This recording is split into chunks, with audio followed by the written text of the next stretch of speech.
Graça e paz, Lídias. Vamos começar agora a nossa lição de número 13. Vamos orar.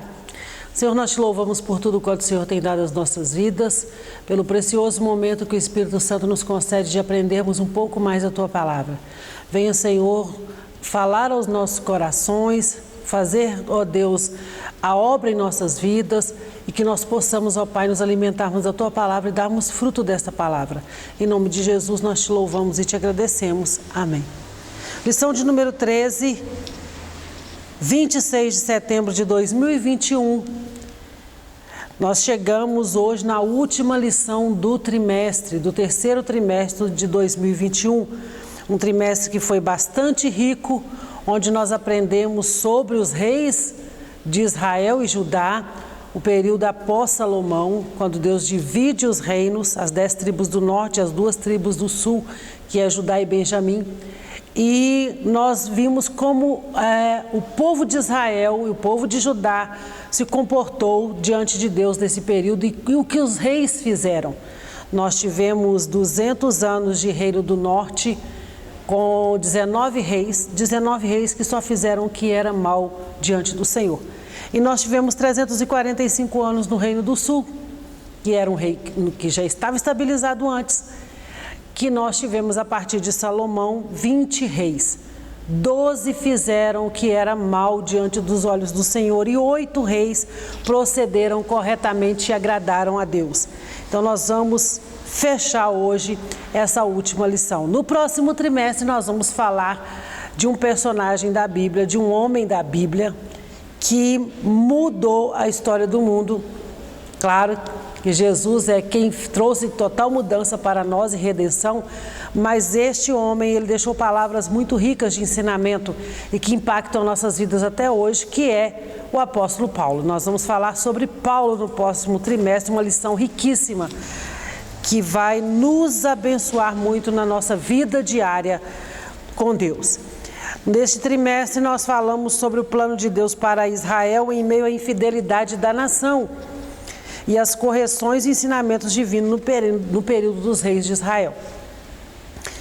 Título da nossa lição hoje, o cativeiro de Judá. Nós vimos na décima lição o cativeiro de Israel, do Reino do Norte. E Judá, Reino do Sul, mesmo vendo o que aconteceu com a sua irmã, não é? Vamos dizer assim, com o reino irmão, não tomou aquilo por princípio para mudança, pelo contrário. E mesmo os profetas falando, mesmo os profetas sendo usados como boca de Deus para avisá-los, alertá-los do perigo de toda essa idolatria, de todo esse descaminho, de todo esse desagrado diante de Deus, eles escolheram continuar fazendo o que era mal. E a taça da ira de Deus subiu. E aí veio o cativeiro de Judá, que é o tema da nossa lição de hoje. Esse cativeiro de Judá foi em consequência da desobediência do povo, que não teve mais como escapar. Deus tem um limite. Deus é longânimo. Deus é longânimo. Mas a ira de Deus também, ela chega um tempo que ela é derramada. E Jeremias, quando ele fala com Deus, vamos ler o primeiro texto dessa lição? Antes do nosso textuário, eu quero deixar para vocês Jeremias no capítulo 2, versículo 12 e 13. Leiam comigo, por favor. Porque nós temos os livros históricos que estão contando o que está acontecendo com as nações de Israel e de Judá, que é Reis e Crônicas, mas nós temos também os profetas menores e maiores que relatam a ação de Deus, o que Deus estava cobrando do povo. Deus não ficou calado enquanto eles faziam o que era mal. Então nós vamos ler Jeremias, capítulo 2, versículo 12, o que diz assim: porque o meu povo cometeu 2 males. Abandonaram a minha fonte de água viva e cavaram cisternas rachadas que não retêm as águas. E o versículo 13 diz: por acaso Israel é escravo ou servo nascido em casa? Por que então veio a ser presa de outros? Os leões novos rugiram contra ele e levantaram a sua voz. Fizeram da terra de Israel uma desolação, as suas cidades estão queimadas e não há quem nelas habite. Deus estava dizendo que o povo cometeu 2 males. Eles desobedeceram, eles desagradaram, eles abandonaram a fonte de água viva que era Deus e eles cavaram outra cisterna, cavaram outros deuses, buscaram outras fontes que não era a fonte de Deus para dar lugar. E aí Deus não fez nada que era novo a respeito disso aqui. Deus já havia estabelecido lá em Deuteronômio capítulo 28 as bênçãos com Moisés e as maldições. Se vocês andarem comigo, vocês vão ter tudo isso. Mas a partir do versículo 15 de Deuteronômio 28, se você puder, leia, Deus já começa a dizer para eles, olha, se vocês procederem mal, este será o castigo. E Deus fala no versículo, em alguns versículos, no versículo 40 mais ou menos, ele vai dizer que uma nação surgirá de longe e levará esse povo cativo. Então Deus havia anunciado que se eles fizessem o que era mal, Deus viria com juízo sobre o povo. Mas o tempo passou, né? E eles esqueceram de tudo que o Senhor havia falado. Texto áureo. Porém zombaram dos mensageiros de Deus e desprezaram as suas palavras. Escarneceram dos seus profetas até que o furor do Senhor subiu tanto contra o seu povo que mais nenhum remédio houve. 2 Crônicas, capítulo 36, versículo 16. E nossa verdade prática diz, todo ser humano se torna cativo de suas escolhas e das consequências delas. A palavra diz assim, tudo que o homem plantar, tudo que o homem semear, tudo que o homem depositar no plantio, isso também ceifará. Não tem como fugir disso. Nossa leitura bíblica em classe, eu tenho sempre pedido para vocês fazerem toda a leitura, e se possível faça do capítulo todo na íntegra, porque aqui ele vem saltado alguns versículos, mas nós temos 2 Reis, capítulo 24 e 2 Reis, capítulo 25, alguns versículos. Vou ler a primeira parte de 2 Reis, capítulo 24, versículo 18, que diz assim, tinha Zedequias 21 anos de idade quando começou a reinar, e reinou 11 anos em Jerusalém, e era o nome de sua mãe Amutai, filha de Jeremias de Líbna, e fez o que era mal aos olhos do Senhor, conforme tudo quanto fizera Jeoaquim, que é o rei anterior. Pois assim sucedeu por causa da ira do Senhor contra Jerusalém e contra Judá, até os rejeitar de diante de sua face. E Zedequias se revoltou contra o rei da Babilônia. Este é Zedequias. Na lição passada nós estudamos sobre Ezequias e dessa nós vamos falar sobre Zedequias, que é um rei que estava sobre a direção de Israel no período do cativeiro. Então, nós vamos falar hoje, principalmente, irmãs, sobre a fidelidade de Deus diante de suas promessas. Quando eu disse que lá em Deuteronômio Deus já havia prometido bênção para o povo, Deus é fiel para cumprir. Deus demonstrou sua misericórdia por Judá, dando ao povo, diante do juízo merecido, repetidas oportunidades para arrependimento. Quando nós pegamos Ezequias, ele apresenta diante do Senhor uma carta de ação do rei da Assíria, que é Senaqueribe, contra ele. Porque ele amava, temia o Senhor, andava no caminho correto do Senhor, o que aconteceu? O Senhor deu livramento ao povo de Israel por causa de Senaqueribe. Semana passada nós falamos de Joás, que restabeleceu o culto, que encontrou o livro da lei para fazer o povo voltar-se para a palavra, para o culto ao Senhor. E Deus deu mais um tempo para Israel. Embora as promessas do juízo de Deus pelos pecados de Judá tenham se cumprido, o Senhor continuou a falar com seu povo por meio dos seus profetas. E em oração, mesmo com o seu juízo pelo pecado, Deus permanece fiel às suas promessas. E é sobre isso que nós vamos entender nessa aula. A nossa introdução diz assim: A fase final do reino de Judá foi protagonizada por 4 reis. Joacás, filho do rei Josias. Jeoaquim, que reinou por ocasião do primeiro grupo de prisioneiros levados. Tem uma primeira parte de gente que é levado no reinado de Joaquim. E aí nós temos Joaquim, tá, irmãs? É Jeoaquim e Joaquim, são diferentes. Que com apenas 3 meses de reinado vivenciou o cerco de Jerusalém. Então, na primeira leva, no reinado de Jeoaquim, um pouco do povo é levado.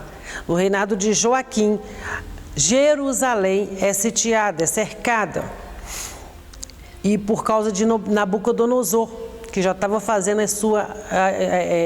a sua inserção, né, para tomar Jerusalém. E resultou em 10.000 pessoas presas.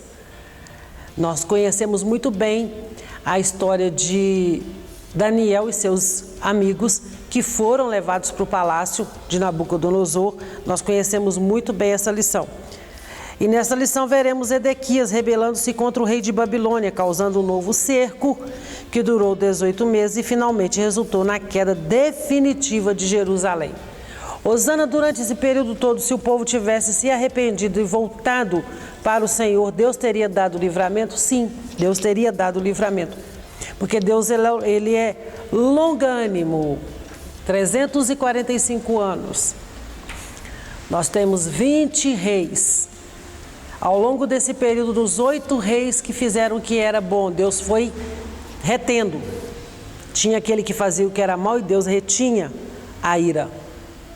Tinha aquele que fazia o que era bom, Deus prosperava o povo, recebia a adoração do povo, levantava os profetas para alertá-los de que a coisa não estava boa, precisava haver mudança, mas o povo não fez isso.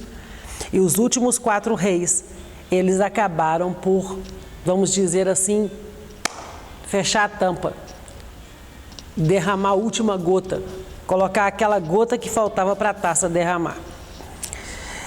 O primeiro tópico diz o declínio espiritual de Judá e o primeiro subtópico diz as advertências dos profetas. Os profetas do Antigo Testamento foram unânimes e incansáveis em denunciar as injustiças e as terríveis transgressões do povo e dos líderes da nação.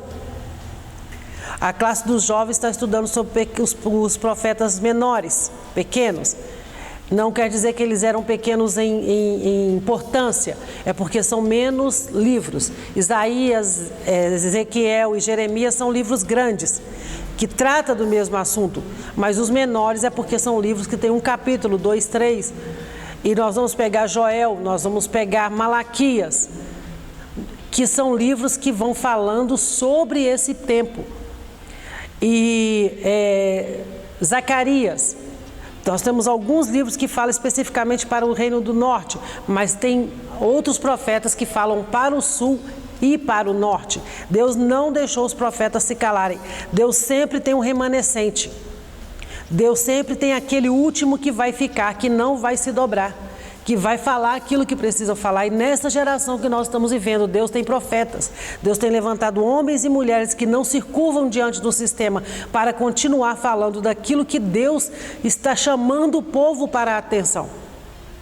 Olha, terra, ouve, terra.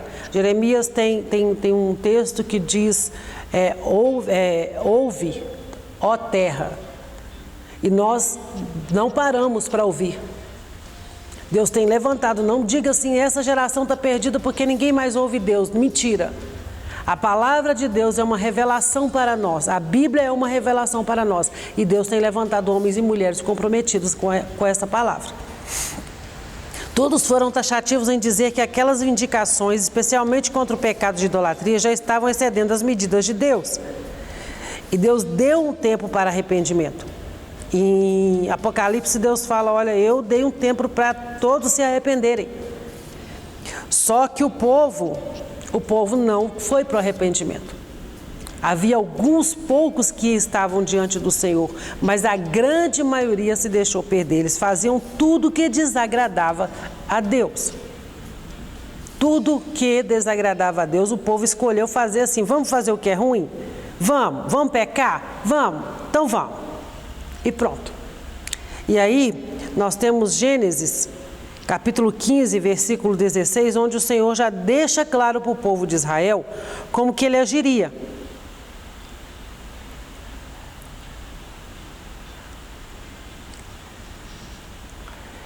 Deus diz ao povo de Israel, contra os amorreus, que a ira dele se derramaria. Nós vimos Deus falando com o povo qual seria a consequência disso. Deus quer restaurar, Deus quer sarar, Deus quer cumprir as promessas do bem. A palavra de que ele abençoaria, de que ele seria com o povo, Deus estava trabalhando para que isso se mantivesse. Mas quando o povo se volta contra Deus, e nós vimos no livro de Oséias, como Deus usa o casamento de Oséias para mostrar ao povo a indignação dele e o nível de adultério espiritual que o povo estava cometendo. Mesmo assim, o povo não se volta para Deus. Segundo subtópico, previsão dos acontecimentos que levaram Judá ao exílio. O ministério de Jeremias foi o mais importante desse período. Ele iniciou suas atividades proféticas no reinado de Josias e deu continuidade durante os 4 reinos seguintes. Jeremias passa todo esse período falando com o povo. E ele chora, lamenta por diante de tudo que Deus vai mostrando para ele. Ele chora. No tempo desse grande profeta havia muita discórdia e confusão sobre o que era a verdadeira e falsa palavra de Deus. Por isso precisamos estar atentos para discernirmos a palavra do Senhor. Ao advertir o povo sobre os pseudos profetas, Jeremias o fez de modo tão peculiar que parece estar referindo aos profetas, aos falsos profetas dos nossos dias. Havia entre eles homens que faziam falsas profecias. Diferente de hoje? Não. Hoje há muitos falsos profetas. Os pseudos profetas, que chegam e dizem tudo aquilo que nós queremos ouvir. Não nos corrige, muito em função, irmãs, de que hoje nós não queremos ouvir uma palavra de correção. Se alguém chega e fala, olha, o Senhor manda te dizer, conserta, porque a mão dele vai vir sobre você, muda de vida. Nós não aceitamos. Isso não foi Deus que falou comigo. Irmã Osana, mas tem gente assim? Tem, irmãs. Tem gente assim. Tem gente que quando Deus dá uma palavra de correção, não foi Deus que falou. Deus só fala para ele quando é palavra de bênção. Vou abrir a porta, estou sarando, estou salvando, aí é Deus. Quando vem uma palavra de correção, aí já não é mais Deus. E Jeremias fazia esse alerta aqui. Isaías também faz esse alerta. E sobre nós precisamos estar atentos para discernirmos a palavra de Deus. Olha que Atos 17, versículo 11 disse: ora, esses de Bereia eram mais nobres do que os de Tessalônica, pois receberam a palavra com toda a avidez, examinando as escrituras todos os dias para ver se as coisas eram de fato assim. É um testemunho a respeito dos irmãos da Bereia. Todos tinham necessidade, todos queriam ouvir a palavra. Ouvir os missionários que estavam chegando e anunciando a palavra, mas eles recebiam a palavra com avidez e nessa mesma avidez eles iam em busca de confirmar se aquilo era realmente o que estava ali escrito, se aquilo era a palavra, se aquilo partia de Deus. É isso que nós temos que fazer, nós temos que buscar do Senhor. Isso é de Deus mesmo? Foi Deus que falou. Essa palavra está mesmo escrita na Bíblia, porque muita gente chega e toma o púlpito e prega coisa que você nunca viu escrito na Bíblia. Nós damos glória a Deus. Por quê? Porque nós não conhecemos a palavra. Nós não tomamos tempo precioso em conhecer a palavra. Então, ao advertir o povo sobre os pseudos profetas, Jeremias fez de modo tão peculiar, tão detalhado, que parecia que nós estávamos ouvindo hoje. E Isaías capítulo 30, versículo 10, se você puder ler também, leia. Que Isaías fala sobre o povo dizer claramente: profetize para nós bênçãos, mesmo que sejam mentiras. É melhor você ouvir uma verdade de Deus que vai te sarar, que vai te trazer lágrimas, mas vai te restaurar, do que você ouvir uma mentira que vai te levar para o inferno. Terceiro subtópico, os motivos que levaram Judá ao cativeiro. O cativeiro aconteceu especialmente por causa da obstinada desobediência, da teimosa desobediência da liderança judaica.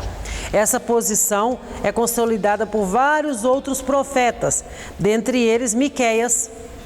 Podem ler, por favor, a referência de Miqueias, capítulo 3, versículo 9 ao 11. Além da idolatria, pecados abomináveis foram cometidos contra Deus. Derramaram sangue inocente, segundo a Crônicas, capítulo 24. Cometeram todo tipo de corrupção e injustiça social. Abacuque trata do primeiro até o último capítulo a respeito disso, sobre o povo, a ponto dele chegar: ó Senhor, aviva a tua obra, porque a coisa estava muito ruim. E não observaram o descanso sabático e ainda mataram muitos dos seus profetas.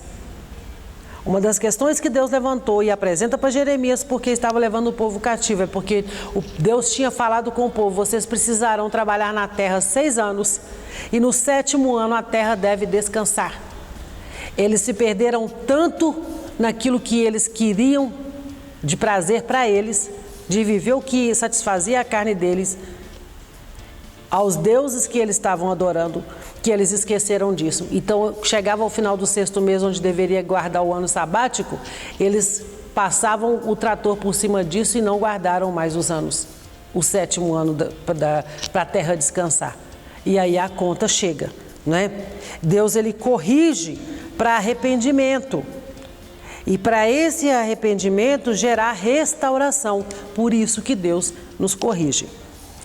A situação de Judá é uma triste realidade para um povo que recebeu tantas profecias, avisos e oportunidades de arrependimento, mas decidiu pela apostasia. E ao olhar para a história de Judá, cultivemos o sentimento de humildade em nosso coração, para que o temor a Deus nos previna de toda apostasia. Andar com Ele é a melhor maneira de remover os obstáculos da alma que nos atrapalham no caminho, na nossa caminhada cristã. O temor do Senhor é o princípio da sabedoria. O temor do Senhor é o princípio da sabedoria. Então, se nós nos guardarmos, se nós temermos ao Senhor, nós vamos livrar a nossa alma do inferno.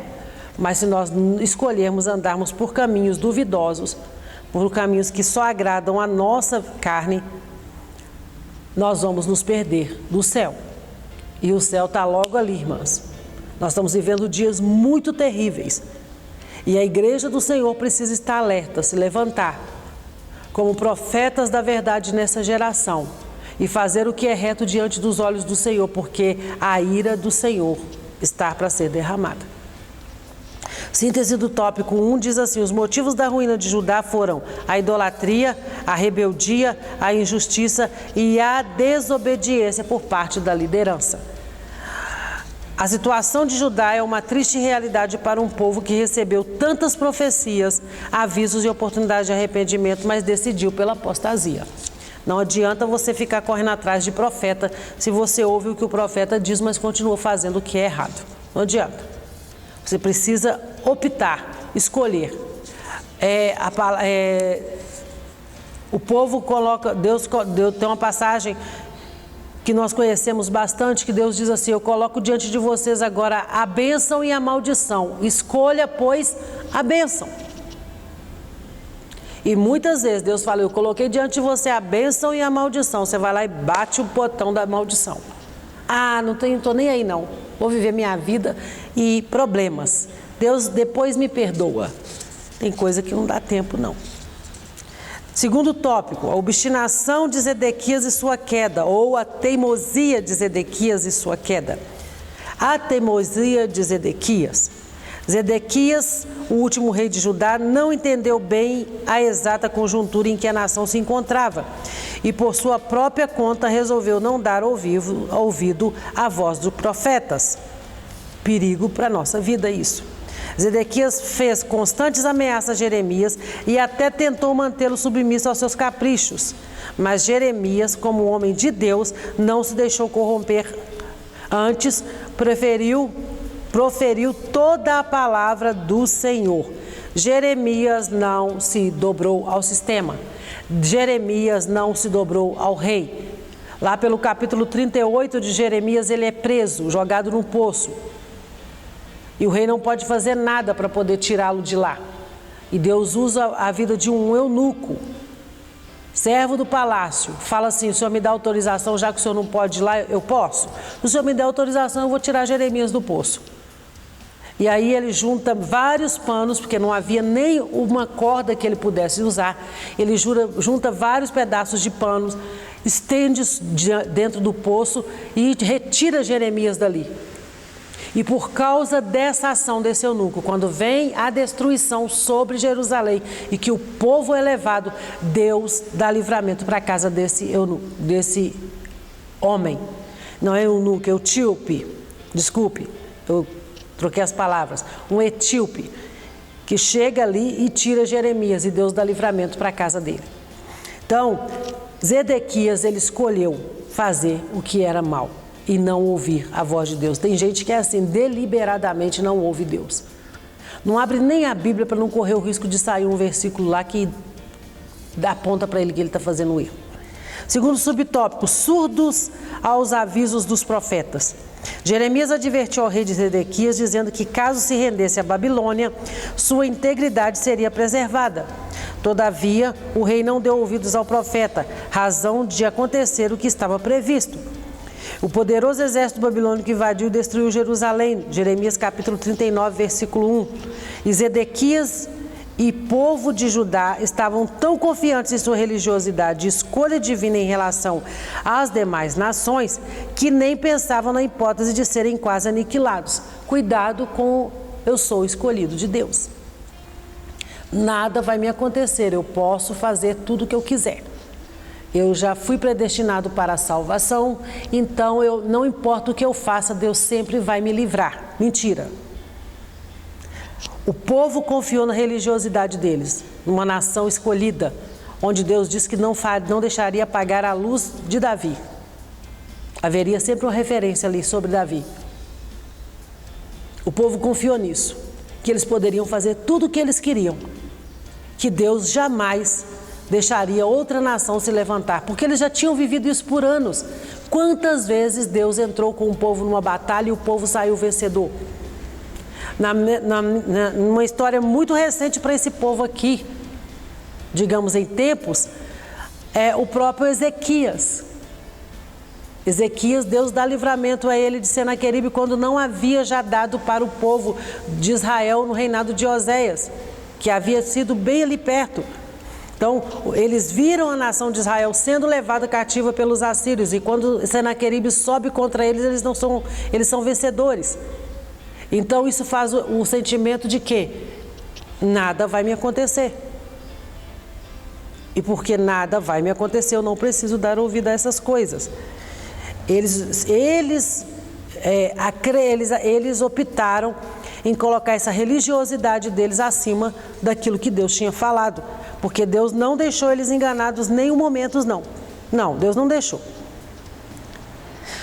A síntese do tópico 2 é: o erro de Zedequias e do povo de Judá estava em fechar os ouvidos aos profetas e não buscar o arrependimento de seus pecados diante do Senhor. Deus só queria que eles se arrependessem. E quando os falsos deuses ocupam o coração de uma pessoa, ela se torna cativa de suas escolhas erradas. Quando a soberba, quando a arrogância toma lugar no seu coração, isso são deuses também.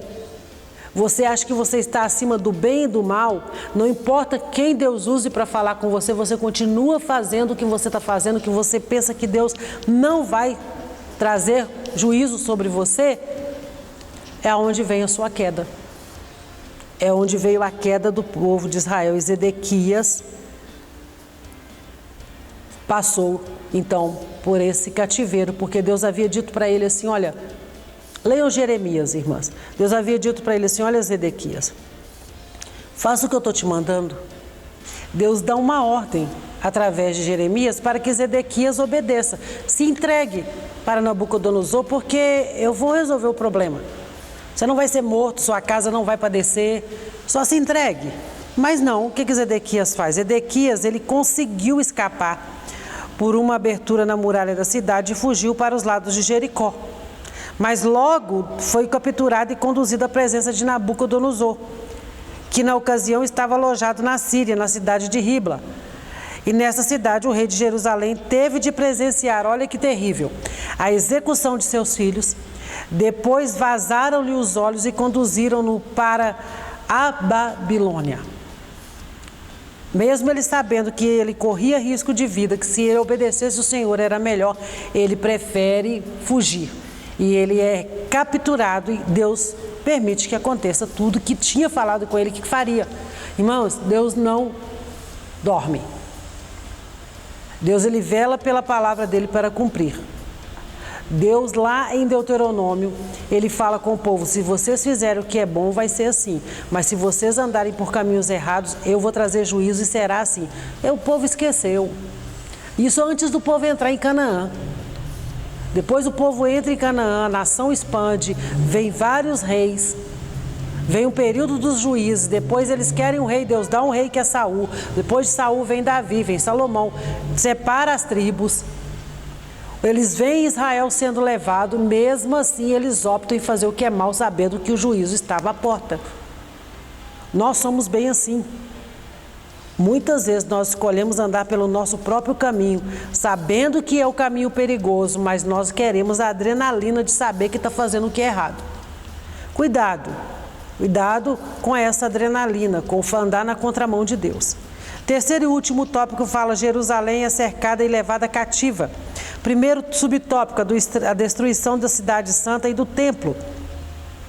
Após as investidas dos assírios, dos egípcios e de 3 ofensivas dos babilônicos, a forte e impotente cidade de Davi se encontrava completamente arrasada. E durante o cerco de Jerusalém, que durou 18 meses, ninguém podia entrar nem sair. Os víveres estocados foram sendo rapidamente consumidos e os animais eram abatidos e oferecidos como um alimento até que não restou mais nada. Raparam o comércio, raparam os armazéns, as casas, aquilo que tinham de estoque, acabou tudo. A cidade santa estava em extrema pobreza e miséria. Foi nesse momento que o poderoso exército de Babilônia rompeu uma brecha no muro e invadiu a cidade. O templo sagrado, erigido há 380 anos, foi saqueado, destruído e queimado. A glória de Israel se foi. Foi-se a glória de Israel. E quando nós temos o livro de Ageu, Ageu traz uma profecia dizendo que naquela reconstrução, que a glória da segunda casa seria maior do que a primeira. 380 anos que havia sido erigido o templo. E é tudo destruído. Acaba-se tudo, queimam as portas, destroem os muros de Jerusalém, acabaram com a cidade. Destruiu tudo. Vamos ao nosso segundo subtópico: a matança, o cativeiro, a peste e a pobreza. No livro de Lamentações de Jeremias, o profeta descreve com riqueza de detalhes as deploráveis cenas que assistiu. Lamentações é um livro muito pequeno. E se você puder, tira um tempinho e leia todo o livro de Lamentações, entendendo já o contexto do que Jeremias estava falando sobre o povo. Que ele estava dizendo, contando a história pós-tomada do povo. A fome chegou a tal ponto que as mães cozinhavam, olha que terrível, irmãs, e serviam os próprios filhos como comida. Até os sacerdotes perderam as esperanças e as virgens ficavam assentadas sem forças à beira do caminho. As crianças morriam de sede e fome, ninguém podia saciá-las. Foi uma devastação total. Deus havia dito que faria isso. Deus trouxe os profetas avisando: eu vou fazer isso. Voltem nos seus caminhos, reconheçam os seus erros, mudem de atitude. Por quê? Porque eu vou trazer o cativeiro. Eu vou trazer juízo sobre o povo. E aí, tudo isso veio. Matança, cativeiro, peste, pobreza. O povo passa por tudo isso. Terceiro subtópico, a esperança profetizada. A mensagem de Jerusalém deixou todos desesperados. E em Lamentações o profeta desvela toda a sua tristeza. Não é à toa que o livro já chama Lamentações. Mas mesmo assim não deixou de se lembrar e registrar o quanto Deus é misericordioso e o tamanho da sua fidelidade. Lamentações 3, 22 e 23. Portanto, assim como Jeremias mudou de sua desolação para um estado de esperança, também o cristão deve desenvolver uma atitude de fé diante de suas dificuldades e enfrentamento. O maior motivo da nossa esperança é a ressurreição de Cristo. Cristo em vós, esperança da glória. Colossenses capítulo 1, versículo 27. Osana, foi terrível o juízo de Deus sobre o povo? Foi. Mas aí é que vem a mudança. Por quê? Porque na Babilônia, os judeus se voltaram para as Escrituras. E a fim de entender o que lhes havia acontecido. Lembra na lição sobre Joás, que o livro é perdido dentro do templo e o sacerdote vai à procura e acha e traz o livro para Joás? É esse livro que estava perdido nesse período. E imagina quantos anos para trás esse livro andou também perdido. O povo deixou de ler a palavra, o povo deixou de ver aquilo que Deus havia dito para eles. Os profetas falavam, entravam no ouvido e saía no outro. Mas quando eles estão, por isso que Deus nos traz para o juízo. O juízo de Deus, ele vem para nos corrigir. Essa é a vara da correção, porque na vara da correção, você vai parar para prestar atenção naquilo que Deus está falando com você. Na hora da luta eu paro para ouvir Deus. Na hora que eu estou passando o funil, eu vou orar, eu vou ler a palavra. Principalmente eu vou ler a palavra. E buscar do Senhor, por que está dando tudo errado?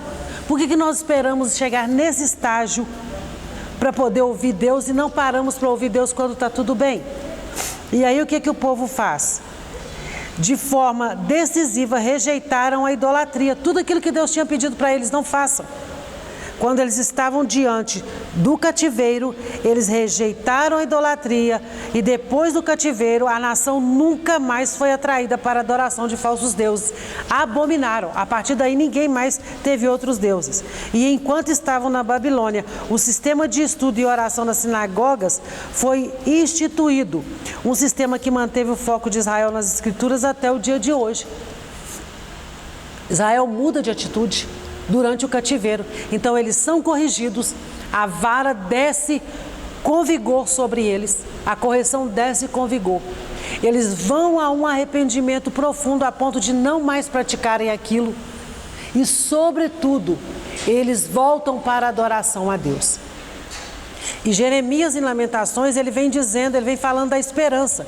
Primeiro ele profetiza, depois ele lamenta e então ele traz o coração dele de esperança, dizendo que as misericórdias do Senhor se renovam todas as manhãs. Então havia esperança para o povo de Israel, havia uma renovação de coragem, havia uma renovação de esperança. Se hoje nós passamos por tribulação, a igreja de Cristo tem uma esperança, que está em Colossenses capítulo 1, versículo 27. Cristo em vós, a esperança da glória. A nossa esperança é o céu. O que nos dá força e vigor para andarmos na terra, para anunciarmos o Evangelho, para profetizarmos a verdade, para andarmos em verdade, para estudarmos a palavra, para orarmos, para buscar pelas nossas casas, é simplesmente a nossa esperança da glória, do porvir, daquilo que o Senhor nos prometeu. Então, a síntese do nosso tópico 3 diz: a invasão da cidade santa e do templo trouxe pobreza, fome e matança, deixando Judá arrasado. O cristão deve desenvolver uma atitude de fé diante de suas dificuldades e enfrentamentos. Foi o que Israel fez. Depois de ser levado cativo, eles desenvolveram uma fé, eles desenvolveram um culto, uma adoração a Deus, ao Deus verdadeiro, e nunca mais se afastaram disso. É tanto que quando a cidade volta a ser, 70 anos depois, Deus usa Ciro para poder liberar o povo para voltar para Jerusalém. E aí nós vamos ver Neemias e Esdras fazendo toda a reconstrução da cidade, que é um livro maravilhoso que vocês devem ler também, Neemias e Esdras, que vai falar depois do cativeiro, como que eles foram salvos e reconstruíram a cidade. Então, a palavra, ela é rica. Nós temos uma história que nos é revelada da parte de Deus e que nos traz lições profundas a respeito da nossa vida com Deus. A nossa conclusão diz assim: a experiência do reino de Judá no cativeiro é uma triste lição para todos os crentes. E quando os falsos deuses ocupam os corações de uma pessoa, ela se torna cativa de suas escolhas erradas. E a boa notícia é que, pela misericórdia de Deus, Judá retornou à sua terra prometida. Deus ainda usa suas misericórdias para com seu povo. Elas não têm fim. Novas são a cada manhã. Quero trazer à memória aquilo que pode me dar esperança. É isso que Jeremias, quando lamenta, ele chega a essa conclusão. Eu quero trazer à memória aquilo que pode me dar esperança. E quais são as minhas esperanças? Que a misericórdia do Senhor, novas são todas as manhãs. Guarde o seu coração em Deus. Busque do Senhor a direção para a sua vida. Vamos corrigir os nossos caminhos para nós não sermos presa fácil de Satanás e perdermos de mais precioso que há em nossas vidas, que é a salvação. Deus em Cristo continue abençoando a cada uma de vocês.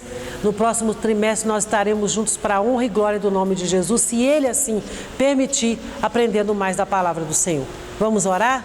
Senhor, nós te agradecemos por tudo que tem nos concedido, por esse trimestre tão rico em que aprendemos da Tua palavra e que te louvamos, ó Pai, por tudo quanto o Senhor nos concedeu de ensino nesse trimestre.